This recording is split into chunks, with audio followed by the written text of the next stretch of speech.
Dari Sayyidina Abi Sa'id Al-Khudri radhiyallahu anhu, Rasulullah sallallahu alaihi wasallam, Rasulullah bersabda, "Idza wudi'atil janazatu." Semoga ini jenazah kita nanti. Di saat jenazah itu diletakkan, disiapkan untuk dibawa ke kuburan. Wahtamal hannasu, kemudian dibawa oleh orang-orang ke kubur. Awirijalu, atau dibawa oleh kaum laki-laki, diangkat ke kubur, ala anaqihim, di pundak mereka, di leher mereka. Fa in kanat salihatan, jika itu jenazah yang baik, semoga jenazah kita semuanya. Qalat, jenazah tersebut berkata, dan jangan bertanya ngomongnya kayak apa, bukan urusanmu. Mereka berkata, jenazah tersebut berkata, qaddimuni, qaddimuni, cepatkan aku, cepatkan aku. Karena ahli iman, ahli surga itu ternyata mulai dari di saat malaikat Israel datang akan mencabut nyawanya, sudah ditunjukkan surga. Wa absyiru bil jannati allati kuntum tu'adun. Lihat surga. Di saat tidak dicabut nyawanya, sehingga ia ingin bergegas. Sehingga disunahkan kalau ada mayat itu dipercepat, jangan lama-lama. Sebab kalau dia ahli surga, dia ingin cepat untuk menikmati nikmat. Kalau dia adalah orang busuk kotor, jangan biarkan orang busuk kotor di rumah. Menjadikan malaikat rahmat tidak datang itu nanti. Pokoknya dipercepat yang namanya mayit itu. Segerakan, enggak usah nunggu yang ini, yang itu. Bapaknya ditunggu, bapaknya memang atau ibunya atau anaknya, memangnya anaknya bisa menghidupkan lagi? Nah, karena kita bingung, ada satu orang meninggal dunia. Anaknya meninggal dunia, ibu megang, "Ya doain agar anak saya hidup lagi." Nah, doanya aneh bener nih, ini yang doa tidak bisa saya ucapin. Nah, doain agar anak saya hidup lagi. Amin. Insya Allah hidup di surga ya. Nggak bisa menghidupkan siapapun, maka percepat semua dengan doa. Percepat jenazah. Kalau dia adalah orang baik, ditunggu malaikat memberi nikmat nanti. Kalau dia orang jelek, jangan biarkan orang jelek ada di kiri kanan kita. Segera. Makanya mayat itu ngomong, "Qaddimuni, qaddimuni, kedepankan aku, maksud cepat aku bawa ke sana." Wa in kanat ghaira salihatin, jika itu mayat yang tidak baik, naudzubillah, ahli maksiat ya, atau orang yang tidak punya iman. Qalat, ngomong tuh, "Ya wailaha, celaka, celaka. Aina tadhabuna biha?" Kau bawa kemana ini? Ngerti dia, nggak mau dia, neraka sudah kelihatan mulai dari siapa? Wa akhriju anfusakum. Waktu dicabut nyawanya pun mereka tersiksa, dipukul-pukul oleh malaikat, suruh keluar. Pukul belakang depannya. Akhriju anfusakum. Ditampakkan neraka. Setelah itu apa? Dia kelihatan neraka, nunggu. Yasma' sautaha kullu syai'in illa al-insan. Semuanya mendengar jeritan orang tersebut, dan omongan orang yang ahli surga tadi didengar oleh semua makhluk.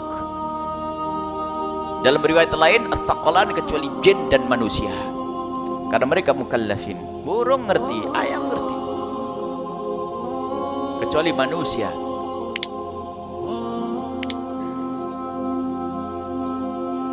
Walau sami'ahu lasa'iqa. Kalau seandainya ada manusia pernah bisa mendengarnya, maka niscaya dia akan pingsan. Begitu mengerikannya suaranya orang yang ketakutan untuk digiring ke neraka jahanam. Nah, maka ketahuilah bahwa kebaikan-kebaikan yang kita lakukan itulah yang akan mempercepat langkah kita. Tapi ada kaidah, kita tidak boleh berprasangka buruk kepada mayat siapapun dia. Apakah mayat jadi hitam, jadi ini, selagi dia ahli Islam, ahli iman, semoga Allah menjadikan dia ahli surga. Ini tugas kita. Adapun masa bunuh diri juga jangan mudah mengatakan orang bunuh diri biarpun terlihat seperti itu. Sebab sekarang kejahatan di mana-mana. Ada orang setelah dibunuh digantung, ada. Ada orang dikasih obat oleh yang lain, ada. Sudahlah, kalau ada orang meninggal dunia,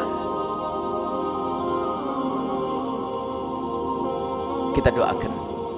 Kalau dia ahli iman, solati. Solati. Sejahat apapun dia, was. sholatin. Jangan sampai gara-gara dia orang jahat, orang bener, lalu saya nggak mau nyolatin. Gimana ini? Sebab sholat itu kewajibanmu, bukan kewajiban mayat. Mayatnya mah sudah beres, tapi dia ahli Islam, ahli iman. Selagi dia meninggal dalam keadaan Islam dan iman, maka fardu kifayah bagimu. Ada orang nggak tahu dari mana, nggak mau saya. Kenapa? Karena dia punya maksiat, dia orang fasik, atau dia tidak sholat, maka saya tidak mau menyolatinya. Karena dia tidak sholat, saya hanya memandikannya. Saya tidak mau sholat. Kenapa? Karena dia tidak sholat. Nabi tidak mengajarkan begitu.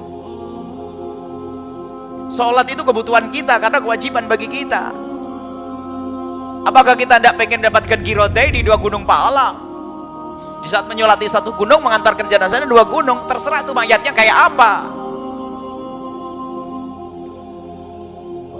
Tidak perlu pakai ijtihad ini, tidak boleh ijtihad, jelas lagi, sudah dijelaskan fardu kifayah.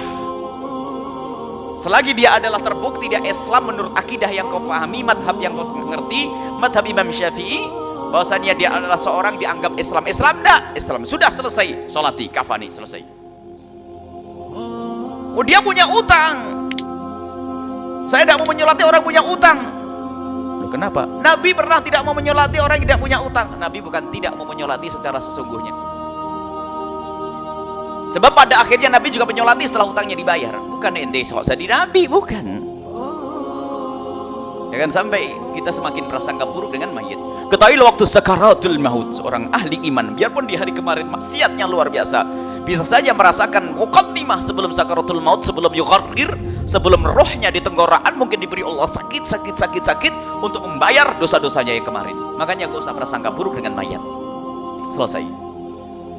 Ada orang meninggalnya kelojotan begitu, bukan berarti dia ahli neraka. Bukan urusanmu menilai orang.